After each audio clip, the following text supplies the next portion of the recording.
Hello, everyone, and welcome to this next installment in the Oscar Film Forecast, where, as of July, we are now predicting our top five contenders for the Best Actor category at the 2021 Oscars.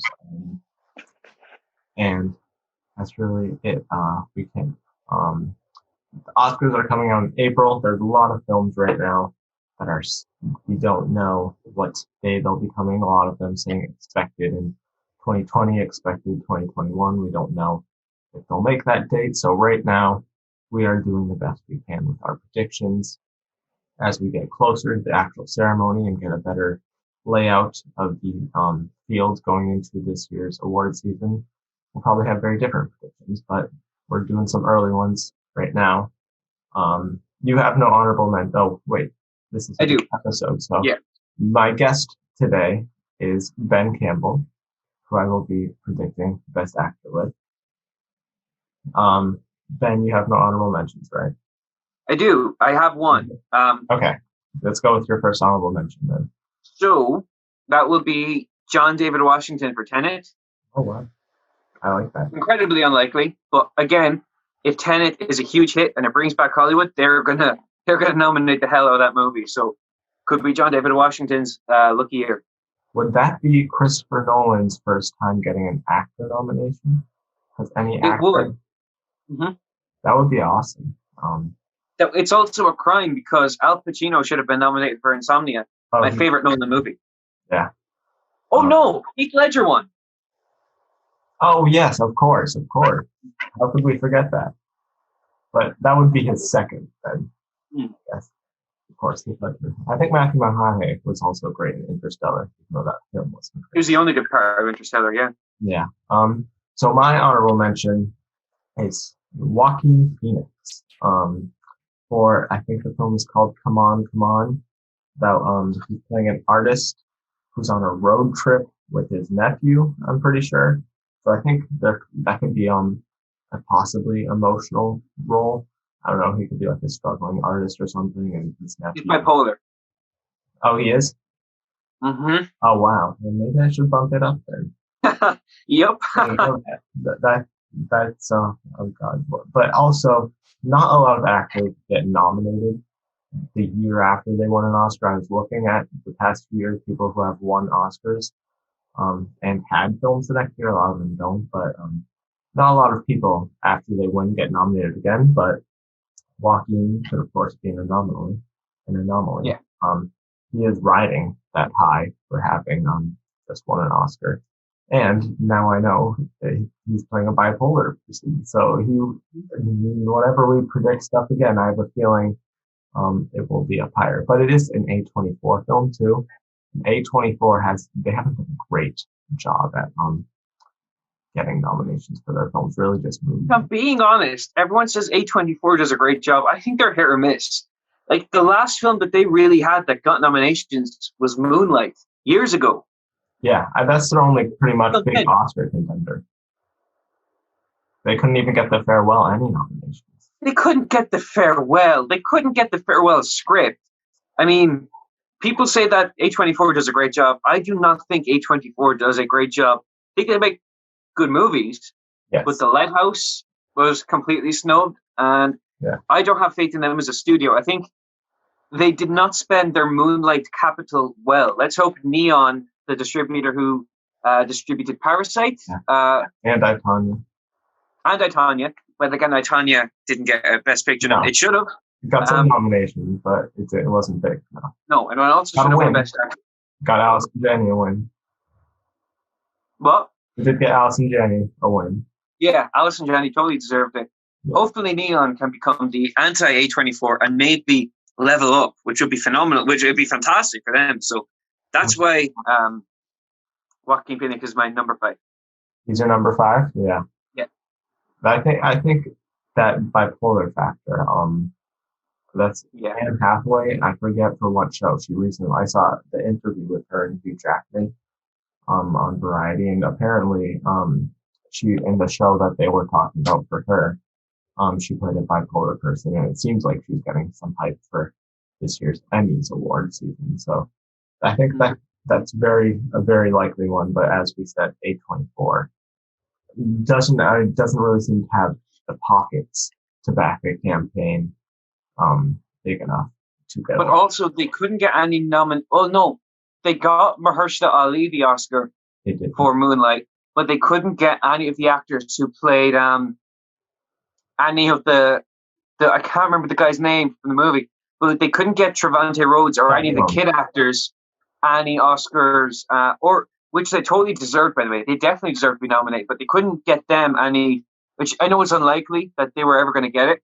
But Trevante Rhodes and the kids, Jarrell Jerome, they all, yeah, they all should have got something. But again, A24, they can't afford anything. And also, it's a tricky situation for those. It's like they aren't technically the lead the entire film. They're playing the same character, but they split the screen time. Yeah, so that's kind of why it was difficult. But maybe that's why it won Best Picture. Maybe, yes. It's crazy how that film won. I like how it won Best Picture, but I didn't see, I don't think A20. I could be wrong. I don't think A24 campaigned it like crazy. Like, yeah, and it never even made it into the top 10 at the box office either. No. These are the things that you have to remember to make Oscar videos, guys. Yeah, you do. There's a lot of moving factors. Since that was your 5, I'll go with my 5. And you did your honorable mentions already, right? It was John Washington. I did, yeah. I guess the only other one I'll throw out there would be Yahya Abdul-Mateen II for Candyman, but that's like really unlikely. Like probably not even ever going to happen. So Daniel Kaluuya got in there. But Lupita Nyong'o, I mean, to be fair, Us was like a horrible movie, but Lupita Nyong'o wasn't able to get the nomination for Us. Deserved to win. She definitely, I think she probably should have at least won something, like a SAG. I don't think she should have. I honestly think Charlize Theron should have won, or Cynthia Erivo. Shout out to Cynthia Erivo, who I love. Should have won for Best Actress, or literally anyone but Renee Zellweger should have won. She didn't really need us. Yeah. Okay. So go. Sorry. No worries. My 5 is Matt Damon in Stillwater.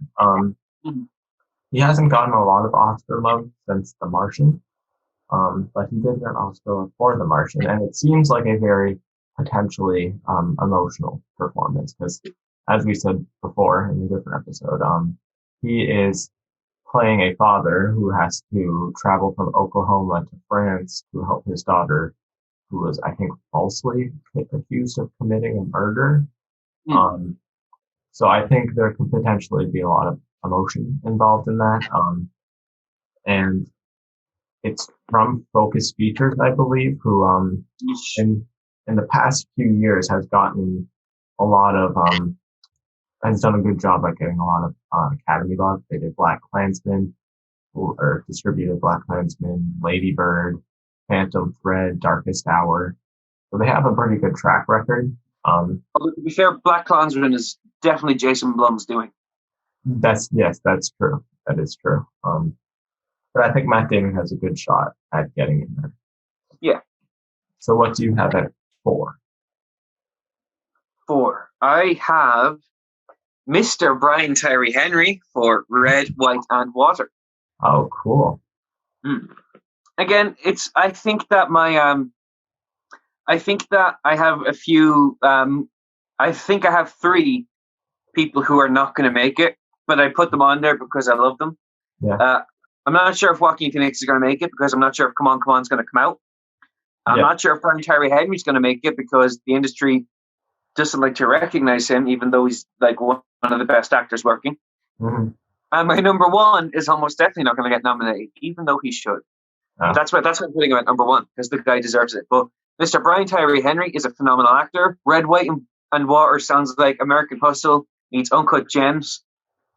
And I think that they're going to want a lot of diversity among their nominations. So I would really like to see an actor who has been underlooked get that slot. Yeah. I think he would be deserving. Do you think they would put him in lead or supporting? Ooh, I have him in lead because it's about the movie's about him. It's about the soldier coming back to America. Oh, okay.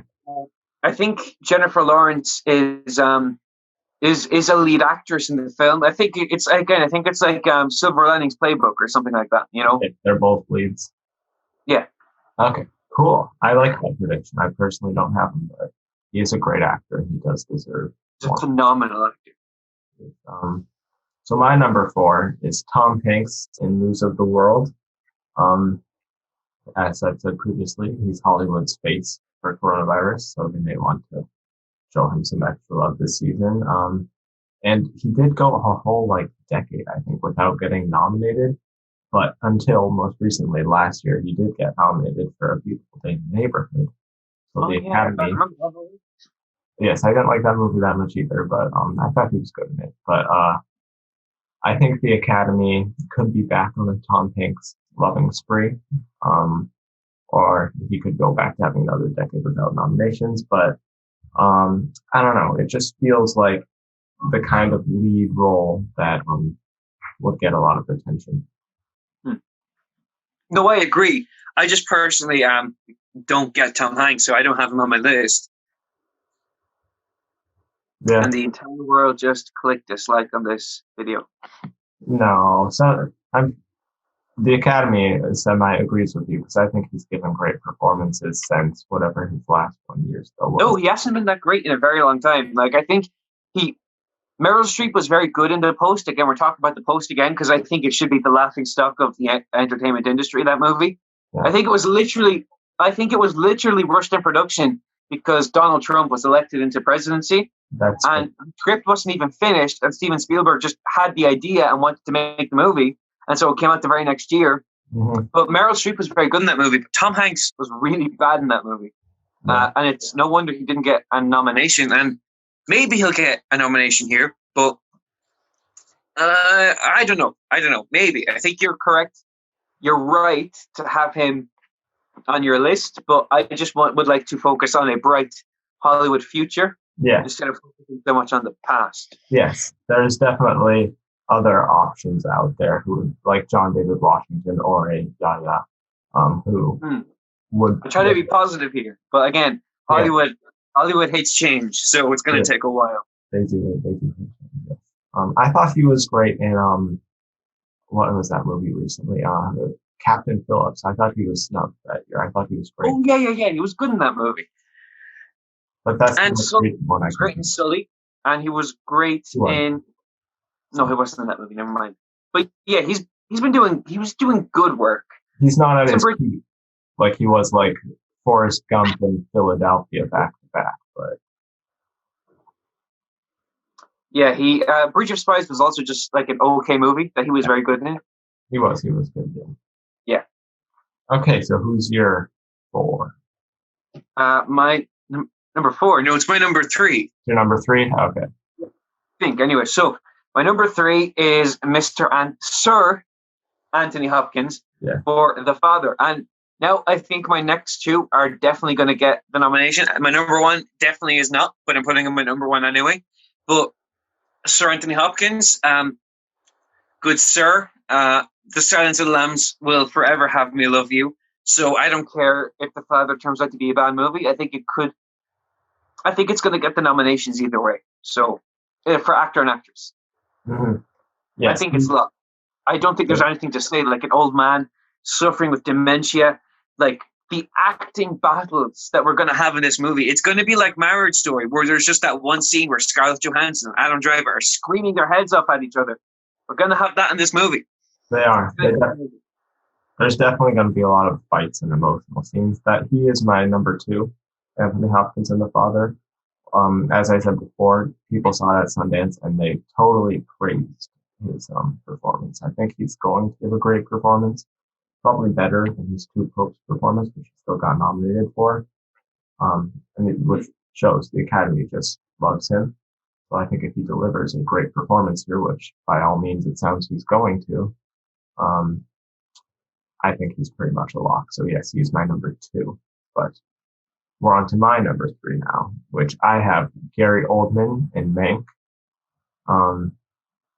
Mank is as we said in the last episode, a huge Oscar contender. My prediction right now is for the biggest Oscar contender and most likely to win. So I think for a film like that to be that huge of a contender and not get its lead actor nominated would be a little odd. Gary Oldman recently off of his Oscar win a few years ago. It's a very interesting role. Herman Mankiewicz is a interesting guy. There was lots of drama, and he had to fight to actually get credit for writing the script to Citizen Kane. So I think he's probably also, like John Gostower, is going to have some makeup on him, which the Academy loves, help change his face and stuff. So I think he's a big contender for this. I think there's no chance he wins at all, as he most recently just won. But I think he's definitely going to get nominated.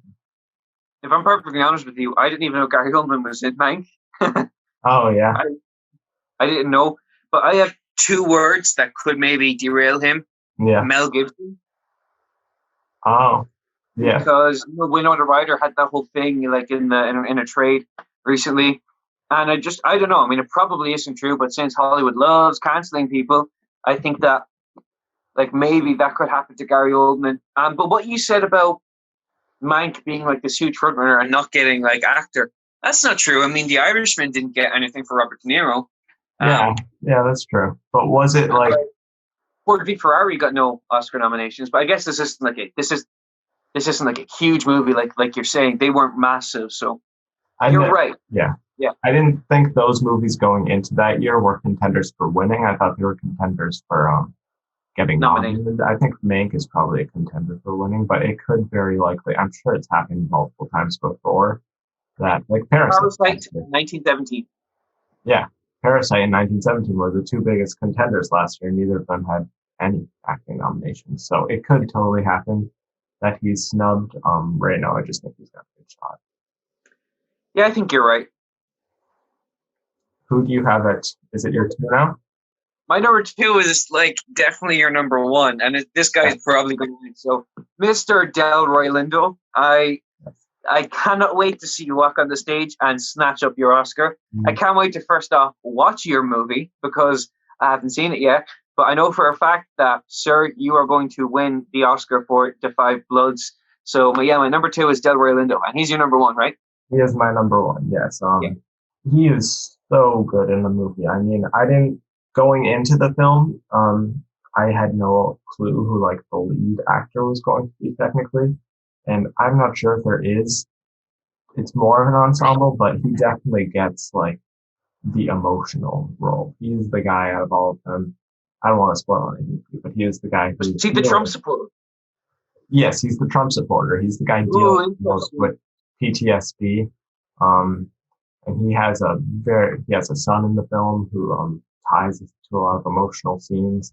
And I think he just gives a great performance. Like we haven't seen any of these other performances yet. And we've heard great things about Anthony Hopkins, and I think personally he would be the only person who I think could take this Oscar from Delroy Lindo. Just because I think the Academy may want to honor him one more time. But Delroy Lindo was the standout performance in that film, and he's gone unnoticed by the Academy. I think they probably would want to honor him, especially since he is so good. Yeah, I agree. You're right. Like, definitely. I want to hear your number one, though. It's never going to happen. This movie opening in like March. Are you kidding me? Like, that is the worst mistake. Oh, I know who it is. Oh, he should have been an honorable mention of mine. Oh, I forgot him. Ben Affleck in The Way Back. The Way Back is currently my number one movie of the year because Ben Affleck is like such a brave, amazing man for making this movie. I love him to pieces. He is my Batman, but he is also just a phenomenal actor. Like, I feel like this is a Brad Pitt. Give him an Oscar for the acting work that he does. He has acting chops. Like, he should have been nominated for Gone Girl. He's like, I mean, it was never going to happen, but like Batman v Superman, the performance in that was amazing. Like, it blows my mind. And even The Accountant. The Accountant is one of the best sort of like action movies I've ever seen because it has such a strong story. Mm-hmm. Ben Affleck did amazing work in The Way Back. I mean, sure, you could say, oh, I've seen it before, like this type of movie. But I mean, you haven't seen Ben Affleck do it like this. And I know that most people haven't seen the movie. So please watch The Way Back because it's pretty phenomenal. And Ben Affleck deserves to win Best Actor, but Delroy Lindo is gonna win. I don't think that that's possibly going to change. But I think that Ben Affleck should be in conversation to be nominated. And I think he could be for the reason that he has 3 films coming out, The Last Duel and his Ana de Armas movie, where they met. And so all of that together could lead to a nomination for him in that movie or The Last Duel. I don't know. I can't remember what his movie is called with Ana de Armas. Something with water in it, maybe. Yeah, something with water in it. There's a lot of water movies this year. But yes, you're totally right. I'm surprised that I forgot about it, but that doesn't show well for it. That's the problem. Everyone has forgotten about it. Yeah. I think also because it's a very personal performance for him, it could definitely get in there. And he is great in the film, but I don't know. That's one of those films. You're right. Yeah. It could possibly be remembered, but depending, like maybe a bunch of these films don't make it this year, then I think he could get in. But I think he's going to be on the outskirts. Maybe he could get the Golden Globe nomination. But, I don't know about Oscars. Yeah, because a lot of these movies might not come out, like Red, White, and Water or Come On, Come On. The Father might not make it, although The Father's coming out in 2021, like in January, so it's definitely going to come out. Mm-hmm. So, Delroy Lindo, Anthony Hopkins, you guys are locked, but I have my fingers crossed for my fellow Ben Affleck. Yeah. I have my fingers crossed for him too. I hope he gets in there, but those are all our predictions, so let's run down all of them. So I'll go first. My honorable mention right now, which I'm regretting making an honorable mention because actually, depending on A24 and how they do, is Joaquin Phoenix. My number 5 is Matt Damon in Stillwater. My 4 is Tom Hanks in News of the World. 3, Gary Oldman in Mank. 2, Anthony Hopkins in The Father. And my 1 is Delroy Lindo. The 5 Bloods. The thing that I hate about your list is that 4 of those dudes have like 1. Yes, let's see. Anthony's 1, Goldman's 1, Hanks is 1, Damon's 1, yes. Yeah. Okay, so my list is very risky. It's Yahya Abdul-Mateen II for Candyman, John David Washington for Tenet, Joaquin Phoenix, Come On, Come On. Brian Tyree Henry for Red, White, and Water. Anthony Hopkins for The Father, Delroy Lindo for The 5 Bloods, who is going to win, and Ben Affleck for The Way Back. Yes, I like your list more. If either of these lists were to happen, I would prefer to see your list happen, just because I so too. My list is full of people who have already won, but if you look at the people most years who get nominated all the time, it's people who have 31 sadly. Wait till we get to Best Actors. Okay, everyone. So those are our predictions for Best Actor for the 2021 Oscars. And we'll see how this all plays out. And who knows, maybe come 2021, one of us will have had a perfect list and predicted it all. But that's not good. That'd be wonderful. Thanks for watching, everyone.